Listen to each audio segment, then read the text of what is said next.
pueden hacerlo, los invito a ponerse de pie para la lectura de la Escritura. Dice así el texto de esta manera: conoció Adán a su mujer Eva, la cual concibió y dio a luz a Caín, y dijo: por voluntad de Jehová he adquirido varón. Después dio a luz a su hermano Abel, y Abel fue pastor de ovejas, y Caín fue labrador de la tierra. Y aconteció que andando el tiempo, que Caín trajo del fruto de la tierra una ofrenda a Jehová, y Abel trajo también de los primogénitos de sus ovejas, de los más gordos de ellas. Miró Jehová con agrado a Abel y a su ofrenda, pero no miró con agrado a Caín y a la ofrenda suya, y se ensañó Caín en gran manera, y decayó su semblante. Entonces Jehová dijo a Caín: ¿por qué te has ensañado? ¿Y por qué ha decaído tu semblante?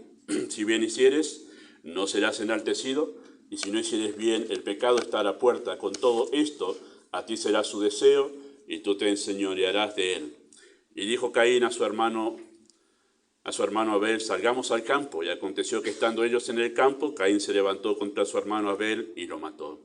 Y Jehová dijo a Caín: ¿dónde está tu hermano? Y él respondió: no sé, ¿soy yo acaso guarda de mi hermano? Y él le dijo: ¿qué has hecho? La voz de la sangre de tu hermano clama a mí desde la tierra. Ahora pues, maldito seas tú de la tierra, que abrió su boca para recibir de tu mano la sangre de tu hermano. Y cuando labres la tierra, no te volverá a dar fuerza, errante y extranjero serás en la tierra. Y dijo Caín a Jehová: grande es mi castigo para ser soportado. He aquí tú me echas hoy de la tierra, y de tu presencia me esconderé, y seré errante y extranjero en la tierra, y sucederá que cualquiera que me hallare me matará. Y le respondió Jehová: ciertamente, cualquiera que matare a Caín 7 veces será castigado. Entonces Jehová puso señal en Caín, para que no lo matase cualquiera que le hallase. Muy bien, hasta ahí la lectura. Amado Dios y Padre Celestial, nosotros nos presentamos una vez más como tu pueblo aquí para honrarte a ti, adorarte como tú mereces ser honrado, no solo por tu persona, sino por la inmensa obra de Cristo en la cruz. Y deseamos, Padre, que al abrir las Escrituras sea tu Espíritu hablando más allá de lo que hemos de decir en este momento. Obra en cada corazón, tú eres poderoso para hacerlo, en aquellos que no te conocen y puedan hoy entender el mensaje del Evangelio, pero incluso en aquellos que son salvos, puedan ser llamados la atención sobre su vida espiritual. Por eso oramos, Padre, confiando en el obrar soberano de tu Espíritu. Pedimos tu bendición en nombre de Jesús. Amén. Muy bien, pueden tomar sus asientos. Muchas gracias. Bueno, mientras ustedes tienen en mente allí ese pasaje que acabamos de leer, era necesario leerlo porque es el evento histórico al que hace referencia nuestro texto en realidad, que estamos enseñando Hebreos capítulo 11 y Hebreos 11:4 dice así de esta manera. Dice que por la fe Abel ofreció a Dios más excelente sacrificio que Caín, por lo cual alcanzó testimonio de que era justo, dando Dios testimonio de sus ofrendas, y muerto aún habla por ellas. Así que ese es el texto que vamos a tratar de exponer en esta mañana, y el evento histórico que nos ayuda a entender ese texto justamente es el pasaje que leímos en Génesis capítulo 4. ¿Sí? Y por eso lo leímos allí. Bueno, pasos de fe, ¿sí? Decisiones de fe. Vivir por fe, caminar por fe. Son todas frases que nosotros escuchamos en este ambiente evangélico o ambiente de iglesia que son muy comunes, ¿no? Debemos andar por fe, dar pasos de fe, es vivir por fe. Bueno, todas expresiones que conocemos nosotros o escuchamos muy a menudo, ¿sí? Y todas justamente son usadas en realidad para definir de alguna manera nuestra vivencia cristiana, lo que significa ser cristiano en realidad. Esas son las expresiones que utilizamos, ¿sí? La fe es una confianza plena en la persona de Dios, y esa confianza plena en la persona de Dios, que es la explicación de la fe, se hace evidente, ¿sí? Esa fe, esa confianza, en una respuesta de obediencia a su voz. Si yo tengo fe en Dios, confío. Si confío, respondo en obediencia. Esa es la ecuación que nosotros encontramos en la Escritura, y fue lo que vimos nosotros cuando empezamos a hablar de la definición de la fe, ¿sí? Dar pasos de fe, ¿sí? Dar pasos de fe es dar pasos de obediencia. Son sinónimos, ¿sí? Lo podemos decir de las dos maneras. Cuando yo digo que voy a dar paso de fe, significa que estoy respondiendo en obediencia a un mandato específico que Dios da en su palabra, ¿sí? Dar un paso de fe, pero que eso no esté basado en la Escritura, ahí estamos en un terreno muy peligroso y obviamente sin el apoyo de Dios, porque un paso de fe que no esté basado en la Escritura es otra cosa menos un paso de fe, ¿sí? Es algo muy riesgoso, debemos decir en realidad, porque no tiene sustento en algo sólido, en algo sustentable, como lo que es la palabra de Dios, ¿verdad? Y así caminamos nosotros, ¿sí? Así caminamos los creyentes en este mundo hasta llegar a la presencia de Dios, dando pasos, continuamente pasos de obediencia, pasos de fe. Pero la fe no es solo un recurso para momentos difíciles, es una forma de vida. Y es en esta carta, la carta a los Hebreos, donde el escritor cita ese texto que también Pablo lo cita en la carta a los Romanos: el justo vivirá por la fe, ¿sí? El justo vivirá por la fe, o por la fe vivirá. Pablo lo utiliza para acentuar el tema del momento de la salvación, pero el escritor de la carta a los Hebreos lo cita para hablar de todo lo que comprende la vida cristiana, ¿sí? Había un problema muy serio de esta iglesia a la cual se le escribe esta carta, que varios estaban queriendo volverse para atrás. Por eso en el capítulo anterior dice: nosotros no somos de los que retroceden, ¿sí? Nosotros somos de los que tenemos esperanza, perseverancia, fe para en verdad seguir adelante muy a pesar de las crisis y las tribulaciones y las persecuciones que conlleva la vida cristiana, ¿sí? Es una vida de fe, es una vida de pasos de fe. Pero hay un punto de partida, ¿sí? Hay un punto de partida. Hay un momento en la vida en que decidimos comenzar el camino de la fe, ¿sí? Hay un momento en la vida en que decidimos comenzar el camino de la fe. O sea, podemos decirlo así si seguimos usando esa analogía, ¿verdad? Hay un momento en la vida en que damos el primer paso de la fe, ¿sí? Como el hombre llegando a la luna, ¿no? Puso el primer pie ahí y ya después empezó a caminar sobre la superficie de nuestro satélite. Bueno, hay un momento en verdad que eso sucede, que empezamos a caminar por la fe. Hay un punto de partida en eso, ¿sí? ¿Cuándo es? ¿Cuándo comienza esta vida de fe? ¿Cuándo comienza esta vida de fe? Bueno, comienza esta vida de fe en el momento en que decidimos dejar de confiar en nuestra propia bondad o en nuestra propia justicia para confiar en la obra de Cristo en la cruz para ser salvos. Ahí comienza, en realidad, esta vida de fe. Ahí es cuando nosotros damos el primer paso de la fe para después dar muchos pasos de fe hasta que lleguemos a la presencia del Señor. Y este primer paso de fe, ¿sí?, es el paso de la muerte a la vida, de las tinieblas a la luz, del error a la verdad, de la condenación eterna a la vida eterna. Es un paso de una condición a otra. Estoy aquí y ese primer paso me lleva a la otra condición. Así lo vemos nosotros de manera en una figura, ¿no? Pasar de un lado a otro. Eso es lo que representa este paso, ¿verdad?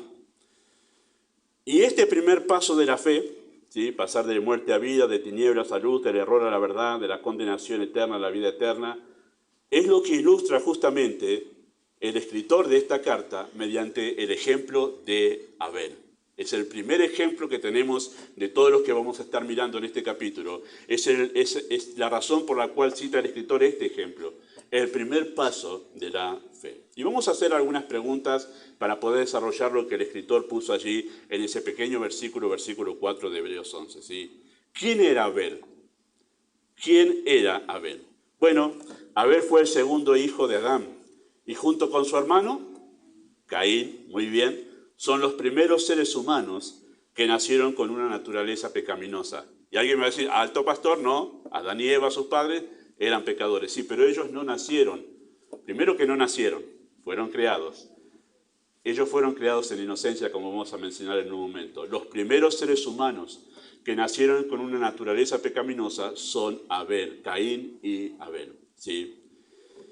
Adán y Eva, aquellos hermanos que son los padres justamente, papá y mamá de Abel y de Caín, ¿sí?, ellos fueron creados por Dios, ¿sí?, no nacieron, en realidad fueron creados por Dios, y fueron creados por Dios en estado de inocencia. ¿Qué significa en estado de inocencia? Bueno, sin pecado. Ellos fueron creados sin pecado y tenían una voluntad libre. Es el único momento en la historia de la humanidad donde hay libre albedrío. No hay otro momento en la historia donde el ser humano tenga libre albedrío.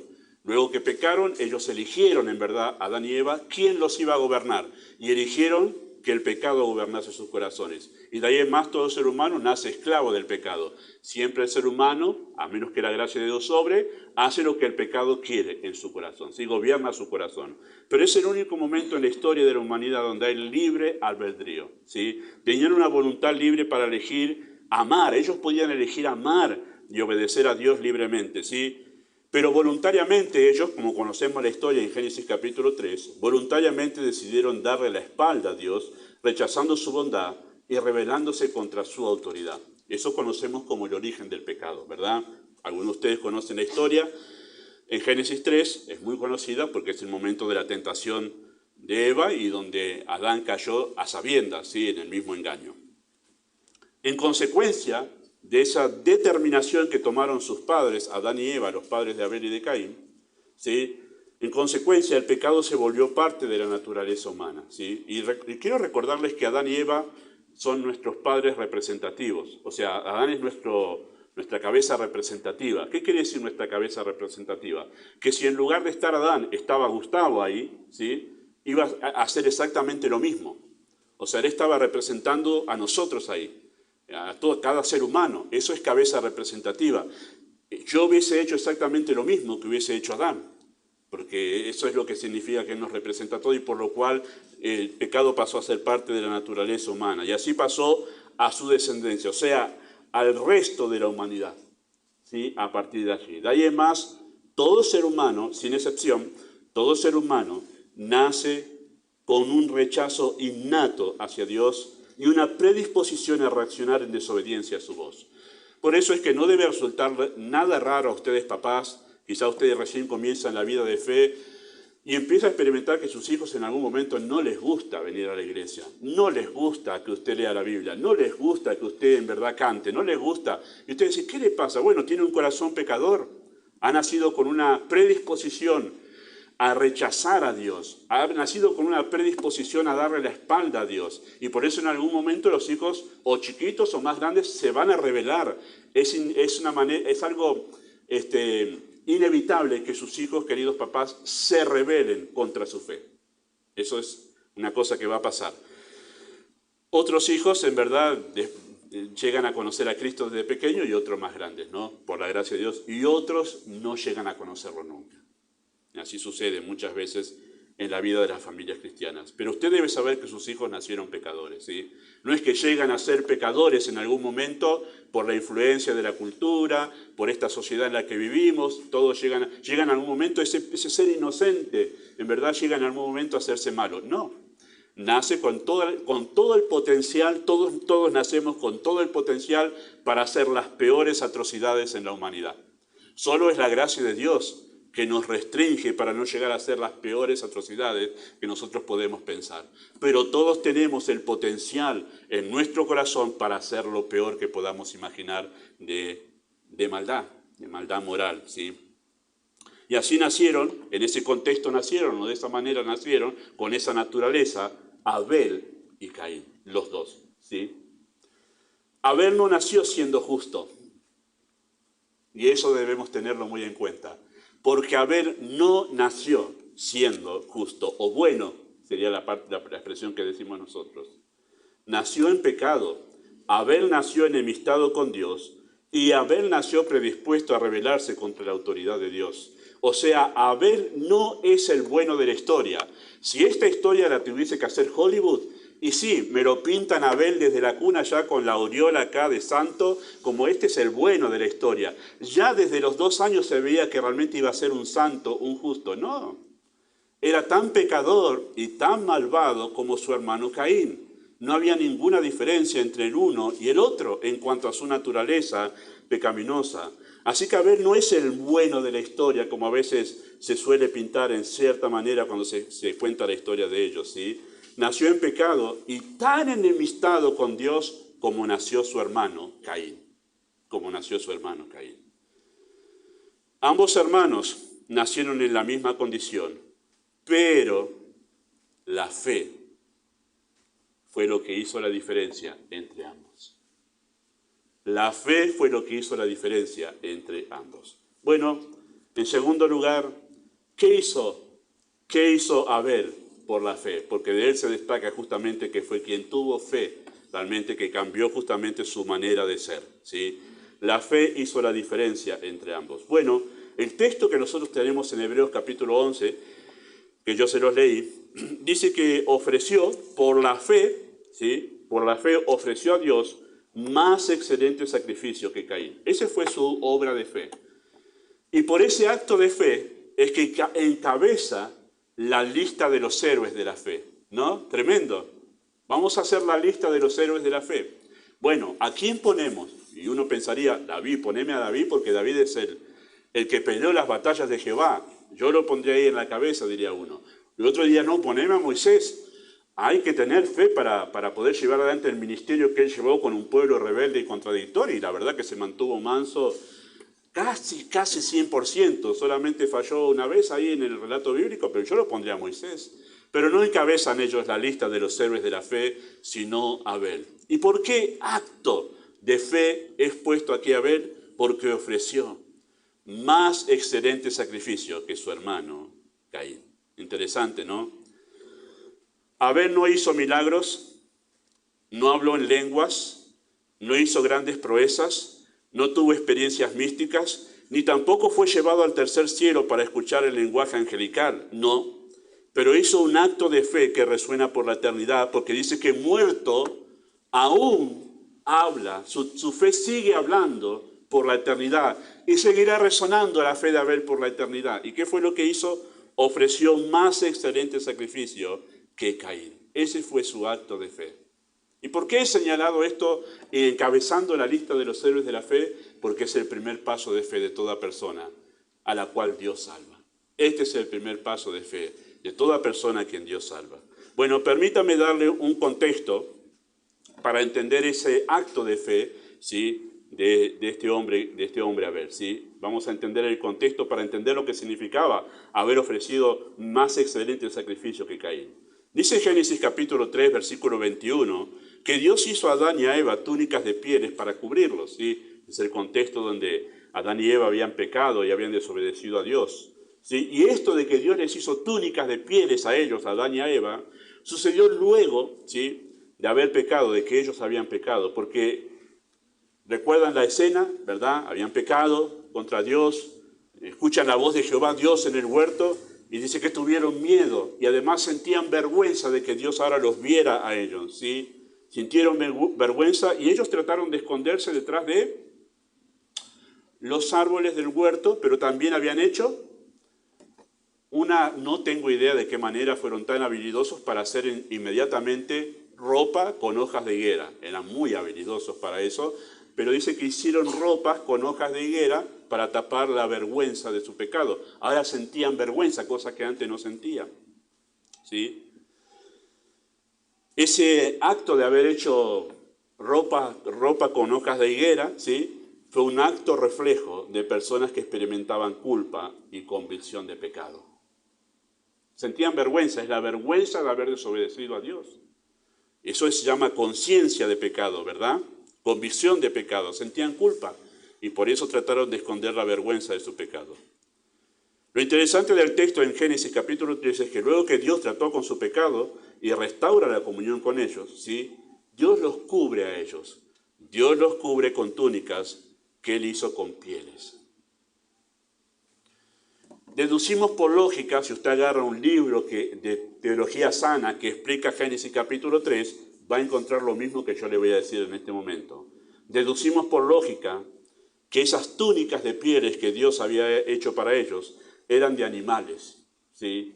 Y que por ser de animales, intuimos y deducimos por lógica teológica que tuvo que haber un sacrificio para que la culpa de su pecado sea cubierta. Y el hecho de darles túnicas para cubrirlos no era solo para aliviarles a ellos, darles algo mejor, sino para mostrar de manera representativa que Dios perdonaba su pecado. Había una restauración allí. Y la ropa, en verdad, que servía para cubrir ese pecado, la había hecho Dios de un sacrificio, hablando en realidad de la justicia de Cristo, cubriendo a Adán y a Eva en ese momento, ¿sí? Así que vemos en aquel acto de Dios de hacerle túnicas a ellos, a Adán y a Eva, un tenue reflejo de la obra de la redención. Ahí empezamos a ver en la Escritura los primeros rayos de la obra de Cristo en la cruz. Apenas realmente se empieza a vislumbrar acá lo que sería la obra de redención. Por eso vemos un tenue reflejo de la obra de Cristo en la cruz. Quizá en ese momento o quizá después que les hizo las ropas, Dios le enseñó a Adán y a Eva la manera en que el pecado debe ser tratado para ser perdonado. ¿Cómo debía hacerlo? Era necesario un sacrificio vicario. Era necesario un sacrificio vicario. Antes Adán y Eva, antes de pecar, gozaban de la presencia de Dios cada día. Porque la Escritura, en el idioma original, da a entender que en verdad Dios venía a hablar con ellos cada tarde. No lo veían a Dios, porque Dios es espíritu, no tiene cuerpo, pero ellos escuchaban la voz de Dios de manera literal, escuchar el sonido de su voz hablándoles a ellos. Y tenía comunión con Adán y con Eva. Pero después de que pecaron, esa comunión se rompió. Y la única manera de empezar a tener relación con Dios era a través de un sacrificio vicario. Los pobres esfuerzos de Adán y su mujer por cubrir su pecado no eran o no fueron suficientes. Dios tuvo que proveer un sacrificio y estableció la verdad que miles de años más tarde revelaría el Espíritu de Dios en la carta a los Hebreos, capítulo 9, versículo 22, que seguramente algunos de ustedes citarán de memoria. Sin derramamiento de sangre no se hace remisión. Sin derramamiento de sangre no hay perdón para los pecados. Por eso intuimos teológicamente que tuvo que haber un sacrificio en ese momento, que fue resultado de eso las túnicas que Dios les hizo a Adán y a Eva. Así que de sus padres, de Adán y de Eva, ¿sí?, de sus padres, Caín y Abel aprendieron la manera de acercarse a Dios. Aprendieron Caín y Abel que debían ofrecer la sangre de un sacrificio vicario. Aprendieron que necesitaban la muerte de un sustituto y que se hacía esto necesario. De sus padres aprendieron ellos sobre la venida del Redentor. Ellos también se anunciaba en ese momento que iba a venir alguien que los iba a redimir. ¿Dónde dijo esto Dios? ¿Cuándo lo dijo? ¿Y de qué manera podían saber eso Adán y Eva? Bueno, Génesis capítulo 3, versos 14 y 15, están cerquita ahí, si no pueden, no lo tienen aquí el texto, no se los copié. Pero el texto dice así, Génesis capítulo 3, versos 14 y 15.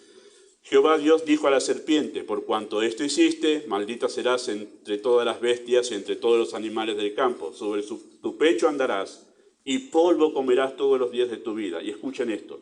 Y pondré enemistad entre ti y la mujer, entre tu simiente y la simiente suya. Esta te herirá en la cabeza y tú le herirás en el calcañar. ¿Sí? Hablando a la serpiente, hablando que la descendencia, hablando de un tiempo futuro y hablando de la simiente de la mujer. Algo rarísimo de la manera que está hablando, porque habla de la semilla de la mujer, cuando la semilla es del hombre, pero la semilla de la mujer vendrá una descendencia, el cual vencerá a la serpiente. En este caso era la serpiente antigua, diablo, Satanás. Bueno, se habla en ese texto, es el primer texto que tenemos nosotros que habla de manera directa de la obra de la redención. Es el primer anuncio de la doctrina de la salvación. En ese versículo que tenemos allí, es la primera vez que se habla de un redentor en la Escritura, ¿sí? Y ellos lo entendieron. ¿Cuánto? Quizá mucho más de lo que nosotros imaginamos, entendieron que eso sucedería así. ¿Por qué? Porque tanto Caín como Abel pudieron ver en realidad la esperanza en el Redentor en la vida o en los ojos o en la cara de sus padres. Escuchen lo que dice el versículo 1 del capítulo 4 del libro de Génesis. Dice que conoció a Adán a su mujer, esas expresiones que tuvieron relaciones íntimas, ¿verdad? Me encanta la manera delicada que tiene la Escritura para hablar de relaciones íntimas, ¿sí? Conoció a Adán a su mujer, Eva, la cual concibió y dio a luz a Caín. Y dijo esto Eva, interesante la frase, por voluntad de Jehová he adquirido varón. Me gusta la frase. Claro, en castellano no suena como en el idioma original, pero en el idioma original esa expresión que dijo Eva es como que Eva dijo, acá está, este es. Ella hizo como una exclamación en ese momento. ¿Pensando qué? Pensando que Caín era la simiente prometida. Claro, ella no sabía cuándo iba a venir, qué nombre iba a tener, cuánto tiempo iba a pasar, y ella estaba esperanzada en la venida de ese Redentor que se había anunciado. Ella estaba escuchando allí, y por eso hizo esa expresión cuando nació un varón allí, su primer hijo, dijo, este es, por voluntad de Jehová, tuve al Redentor. Esa es la idea de esa expresión allí.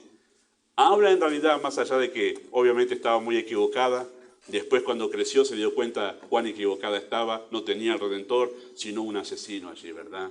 Interesante eso, pero ella estaba esperanzada en la promesa de Dios del Redentor, ¿sí? Además de esto, el verso 3 de ese capítulo 4 del libro de Génesis, dice que andando el tiempo, esa expresión es importante allí, andando el tiempo trajeron sus ofrendas. Y los conocedores del idioma en realidad original dicen que esa expresión da a entender que habla de un tiempo señalado donde había un evento especial, ¿sí? Andando el tiempo, como llegó el momento de una celebración especial. Esa es la idea de esa expresión allí. Como una fecha anual en la que se ofrecían sacrificios a Dios. Y algunos dicen que este evento, que se celebraba anualmente, en realidad, que Adán y Eva con su familia celebraban anualmente, en verdad, dice que en verdad tenía lugar, y esto es una probabilidad, no hay nada seguro en la Escritura sobre esto, pero sí es algo probable y no tan disparatado, queridos hermanos, dice que ese evento probablemente tenía lugar en el borde del huerto de Edén. ¿Se acuerdan cuando Dios sacó a Adán y a Eva del huerto de Edén? Que quedaron allí en la puerta, en la entrada del huerto de Edén, ¿qué cosa? Querubines. Querubines y una espada también que se revolvía para impedir que entrasen al huerto nuevamente. Y muy probablemente ellos convivieron con el huerto, esto es lo que nos olvidamos.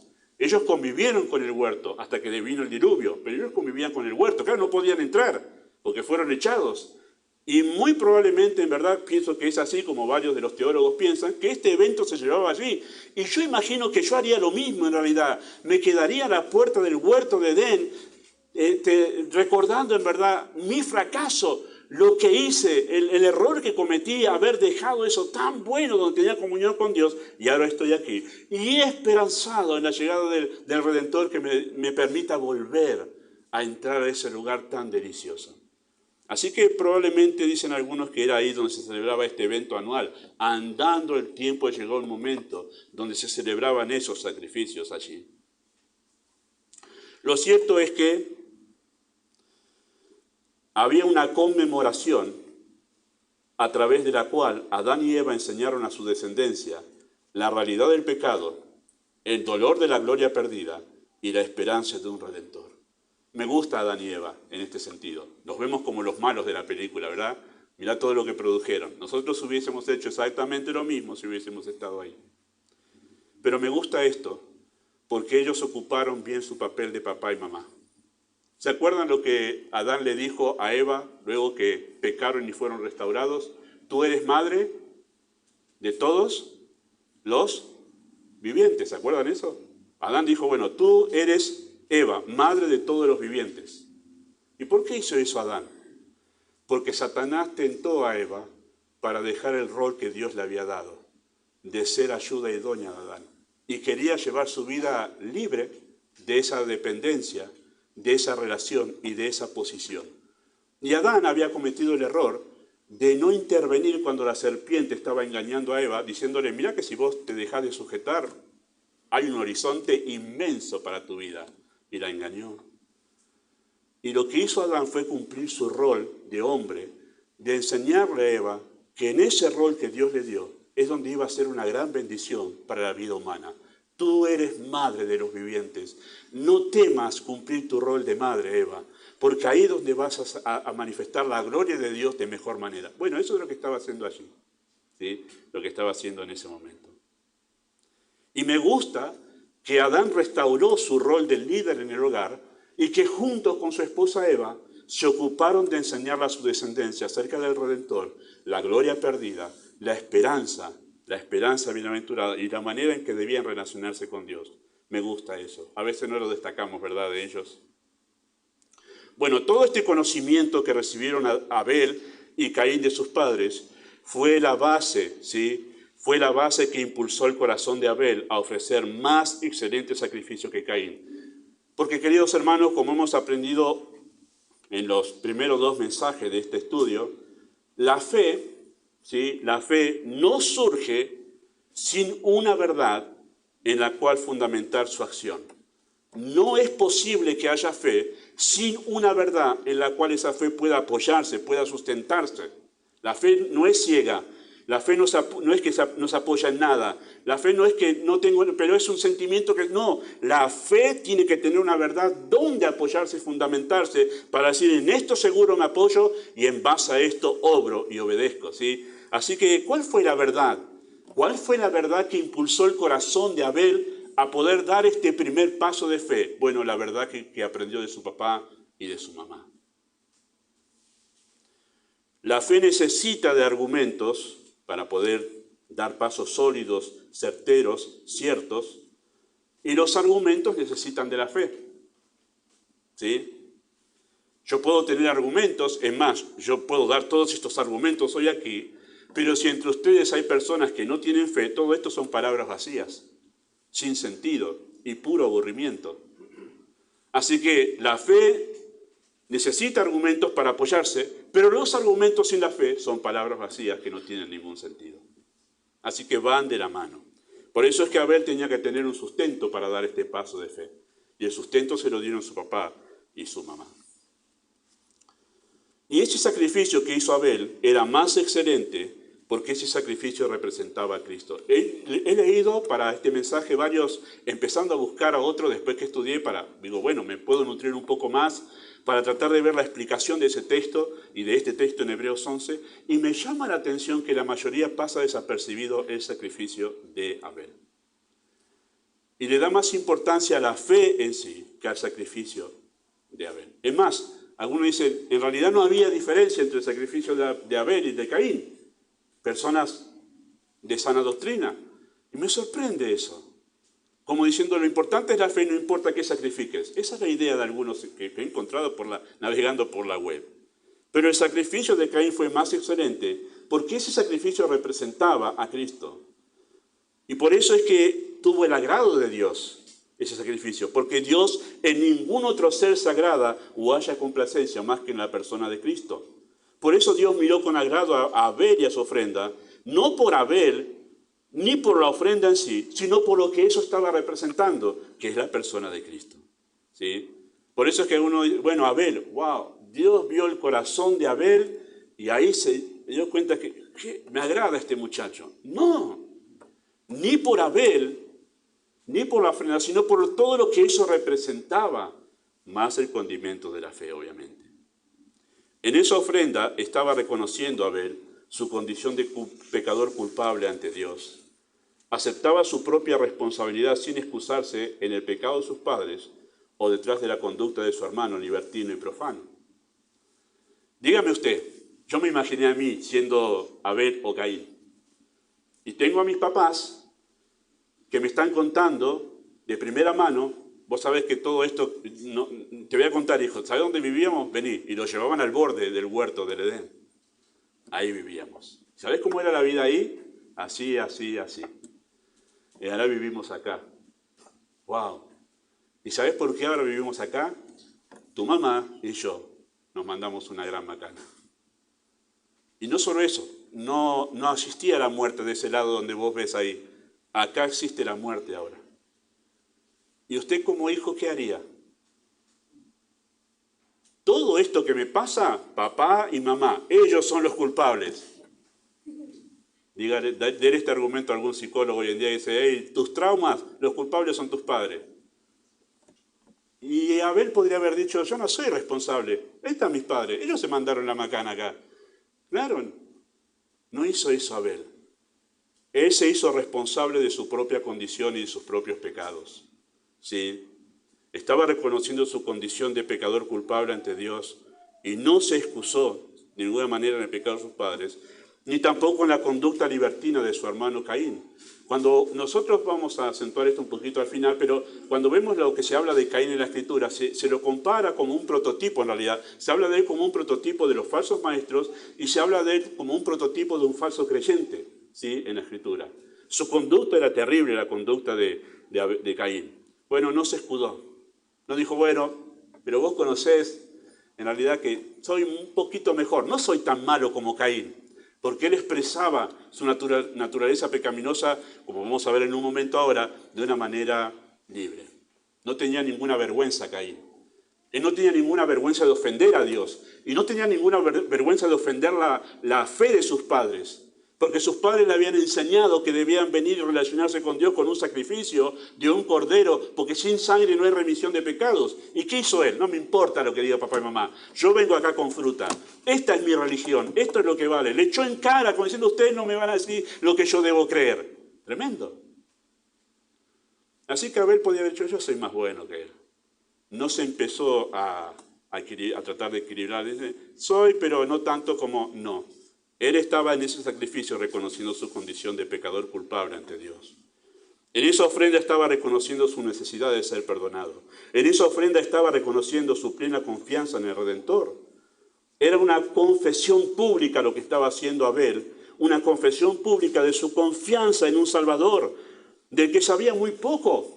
¿Qué sabía Abel del Salvador? Bueno, muy poco. No sabía su nombre, no sabía cuándo vendría, no sabía tampoco Abel del Redentor, que sería en realidad Dios mismo hecho carne. No sabía todo lo que nosotros sabemos de Cristo. Él solo sabía que vendría de la simiente de su mamá, vendría aquel que iba a libertarlos. Solo eso sabía. No sabía todo lo que nosotros tenemos en este gran libro acerca de la persona y de la obra de Cristo. Pero para la poderosa fe salvadora, lo poco que este hombre sabía fue suficiente para que dé un paso de fe enorme. Y no se asuste con lo que voy a decir, escúchelo completo. La fe no necesita mucho de Cristo para que el corazón de un pecador sea llevado a postrarse en sincero arrepentimiento y fe. No. Con un poco de Cristo, para la fe le basta y es suficiente, para que pueda postrarse en adoración y entregar su vida por completo a Cristo. La persona del Salvador es tan grandiosa que un poco de esa persona es suficiente para dar vida. Y por eso, para Abel, simplemente saber que vendría un libertador, lo poco que sabía fue suficiente para esa fe poderosa que solo da Dios, para que él respondiese de esta manera, entregándose por entero a Dios en ese momento. En Abel, queridos hermanos, se hacen vívidas las palabras de Cristo. Bienaventurados los que no vieron y creyeron. Felipe era, ¿verdad? Era Felipe. Muéstrame, él era, ¿verdad? Tomás, muéstrame tus manos, yo quiero ver para... Y ahí es donde Cristo dice, bienaventurados los que no vieron y creyeron. Qué feliz. Y créame que Abel no se debe estar mirando desde el cielo y diciendo, wow, ustedes tienen todo esto, gente, yo tenía una sola hoja de todo esto. Es así. Él tenía ese poco conocimiento, pero qué paso de fe que dio, ¿verdad? Qué paso de entrega. Como dice, no, a mí me hace falta más, conocer más para... No, lo que te falta es un corazón dispuesto, esa fe poderosa para obedecer, aunque Dios diga, siempre recurro en esto al mismo ejemplo del libro de Ruth, donde Noemí se había apartado de Dios. Y dice que después de 10 años de haber estado apartado de Dios, escuchó Noemí en los campos de Moab. ¿Qué escuchó? ¿Una clase de teología? ¿Escuchó al pastor MacArthur dar 5 mensajes en una conferencia? No, escuchó en los campos de Moab que Dios había visitado su pueblo para darles pan. Y cuando escuchó eso, su corazón se conmovió. E inmediatamente dice que ella volvió. Y la palabra de capítulo 1, clave del libro de Ruth, es volver, volver, volver. Y ella volvió. Y termina diciendo a la gente del pueblo, yo me fui llena, pero Jehová me ha hecho volver con las manos vacías, pero con el corazón en paz. ¿Y qué escuchó? Jehová ha visitado su pueblo para darles pan. Y la fe reaccionó y movió la voluntad de esa mujer endurecida a rendirse en obediencia a Dios. Por eso un poquito de Cristo es suficiente para que la fe mueva toda una voluntad para que se entregue por entero a Dios. Es así. ¿Cuánto más hará mucho de Cristo, verdad? Para la fe.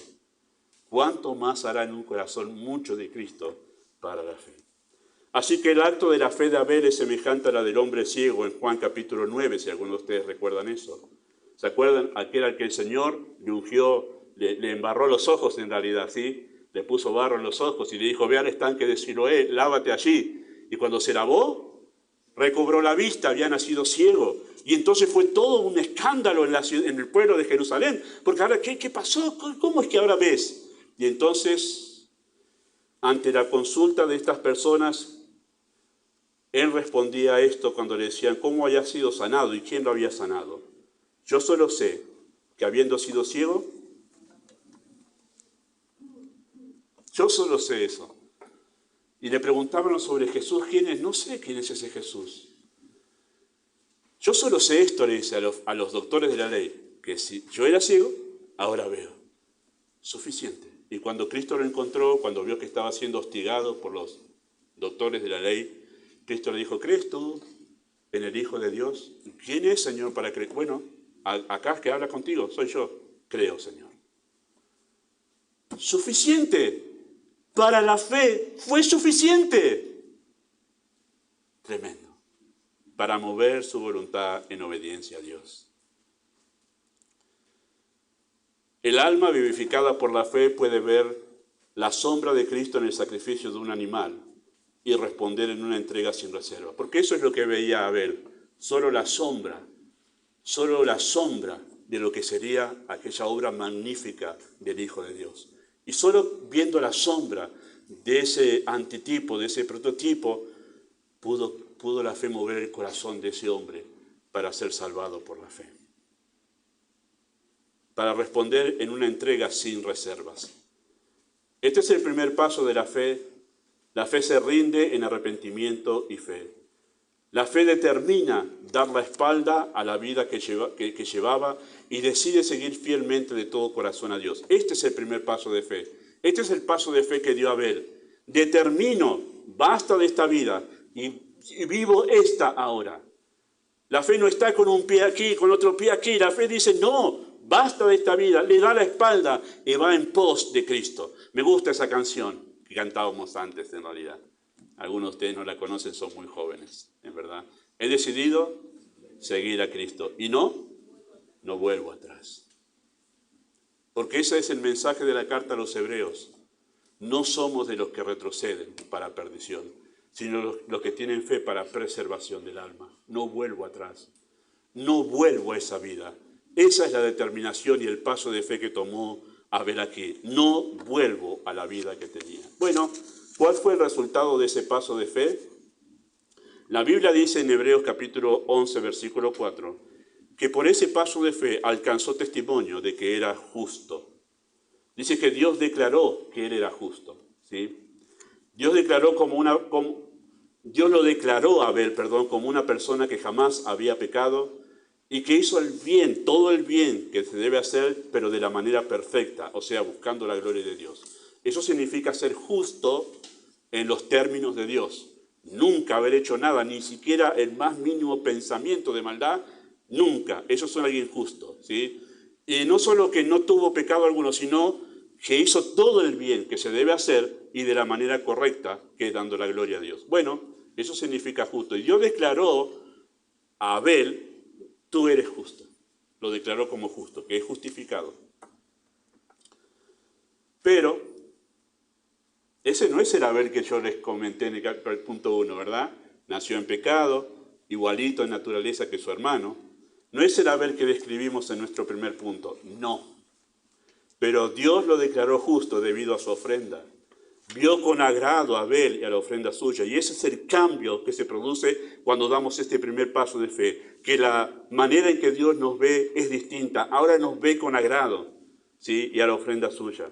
Es debido a su fe en la persona y obra del Redentor que fue declarado inocente y perfecto. Debido a eso, ¿sí? Y es interesante que él no se declaró a sí mismo como justo. Él no se creía bueno y sabía que no lo era. Fue Dios quien lo declaró justo. Y esta declaración, queridos hermanos, es el momento de la salvación. Cuando una persona es salvada, es declarada justa. Dios ya no la ve como culpable e imperfecta, no la ve. Nosotros somos creyentes, hemos sido salvados, luchamos con el pecado y nosotros a veces el pecado nos domina un poco más que otras veces, pero seguimos luchando y a veces incluso nos da un poco de vergüenza acercarnos a Dios en oración. Pero si estamos en Cristo, Dios no nos mira así. Dios nos mira como a su propio Hijo. Dios nos mira como si nosotros fuésemos Cristo. Nos recibe como si fuésemos su propio Hijo eterno. Porque nos cubre con su manto de justicia. Nos cubre en realidad con la justicia de Cristo. Y no nos puede ver de otra manera. No es que de momento nos saca el manto y dice, ahora te veo como ya era, ahora la cosa. No, todo el tiempo. Porque la salvación es permanente por la eternidad. Todo el tiempo Dios nos ve así. Claro que debe haber vergüenza por el pecado, pero nunca temor de acercarnos a Dios porque Él nos mira como a Cristo.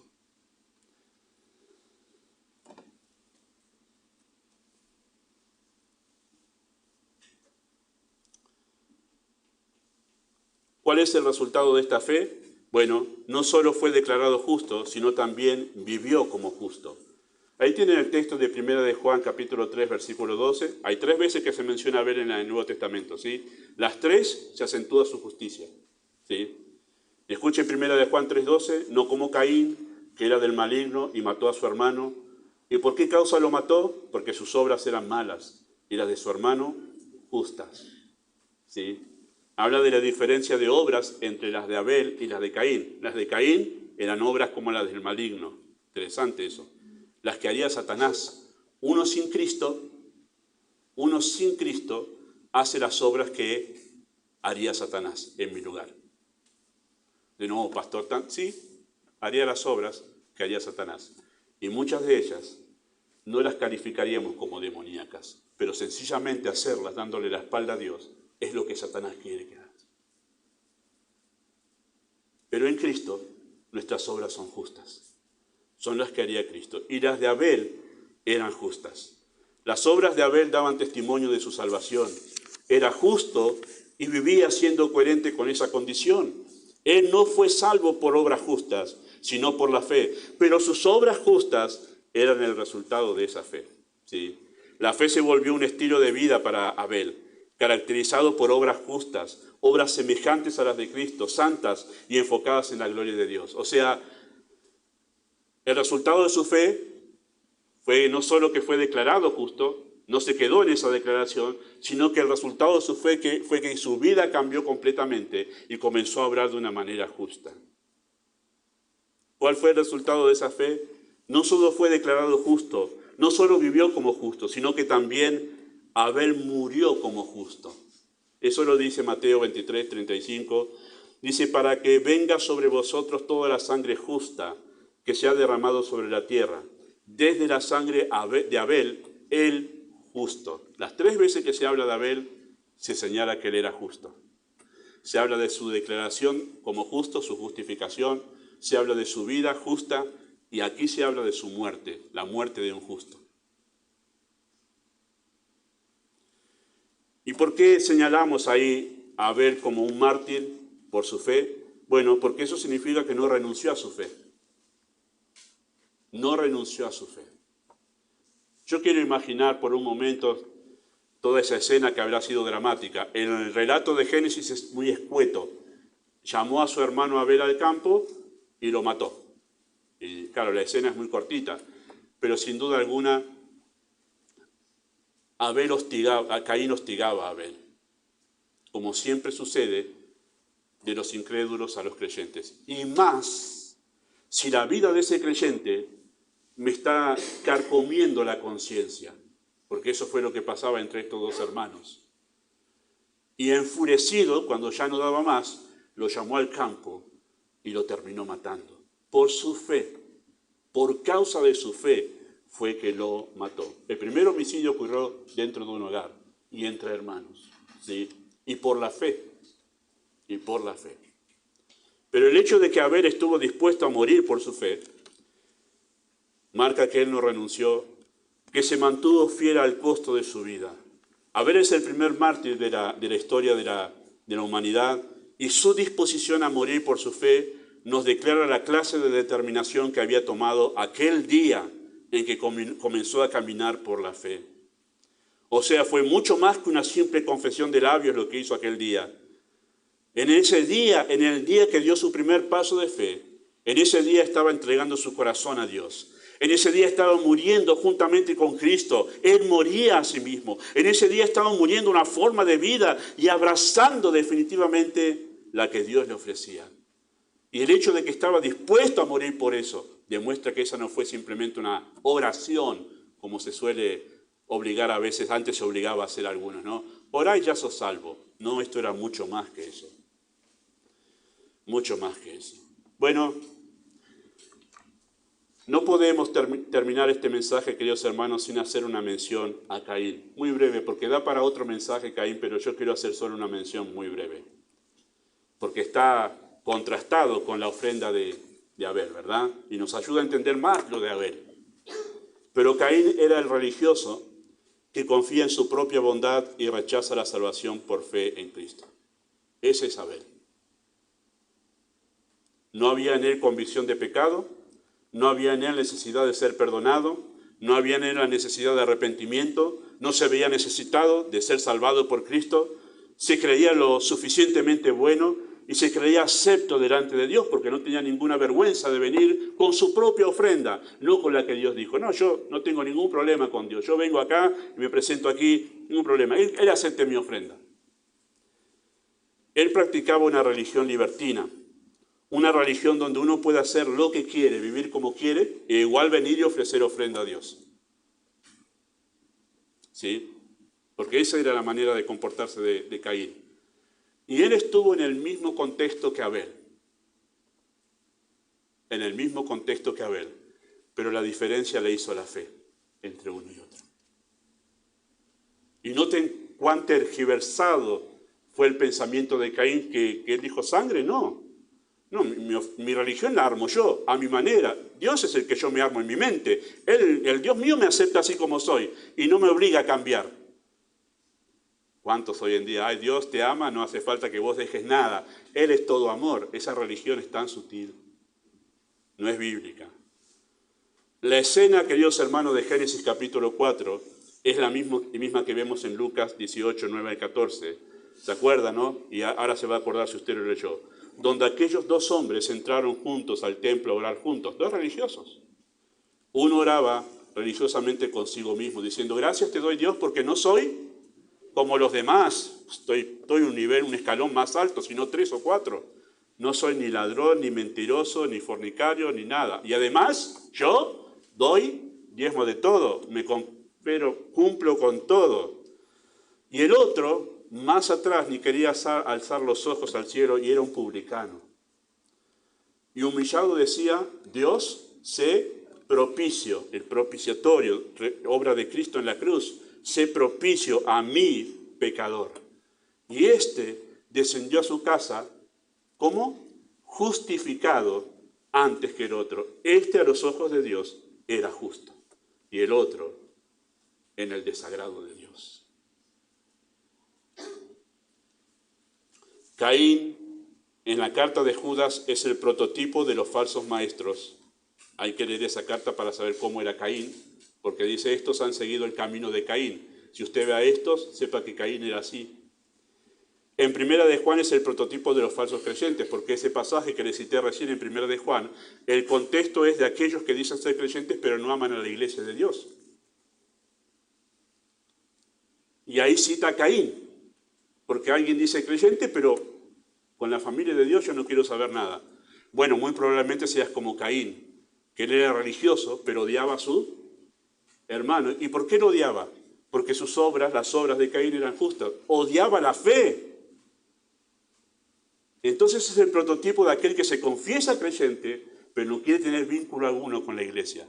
Cuidado con ese tipo de personas que se llaman cristianos, porque son como Caín. Caín es el reflejo de aquellos profesantes de la fe cristiana que no quieren ningún cambio en sus vidas. Pretenden ser cristianos, pero no quieren dejar nada. Ese es Caín. Muy contrario a Abel, que dijo, muero aquí con Cristo para vivir para Él.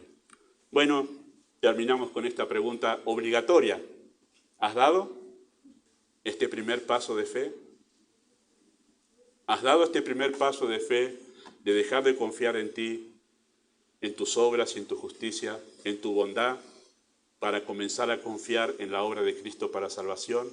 Y usted dirá, sí, bueno, deja tu vida, deja la vida que estás llevando y comienza a caminar en pos en obediencia a Cristo. Si esa es verdad la determinación que has tomado, porque eso es confiar en Dios. Eso es confiar en Dios. Y es importante este primer paso, porque no hay vida de fe sin este primer paso. Sin el primer paso para entrar en el camino de la fe y empezar a dar muchos pasos de fe. Todos los ejemplos que vamos a mirar de aquí en más, todos los ejemplos que vamos a mirar de acá no tienen ningún sentido, no los podrás entender a menos que hayas dado este primer paso de la fe. Ojalá el Señor te llame hoy a tomar esa determinación de decir, nunca más, no quiero más esta vida, quiero vivir en obediencia a Cristo, seguirle a Él, abrazar esta fe. Amado Dios, nosotros oramos en esta mañana, sabiendo que al exponer las Escrituras, tu Espíritu puede quebrantar el corazón más duro, pero también puede hacer entender al más simple. Como dice el salmista, la exposición de la Escritura alumbra, hace entender al simple. Y seguramente hay corazones aquí que no son salvos, que están en muerte espiritual, y tú los puedes llamar a la fe para que ellos puedan dar este paso. Y por eso, Padre, oramos. Incluso oramos por los creyentes dubitativos, que dan pocas señales de que haya vida espiritual en sus corazones, para que en verdad puedan determinar, seguir y abrazar a Cristo. Pedimos tu bendición en nombre de Jesús.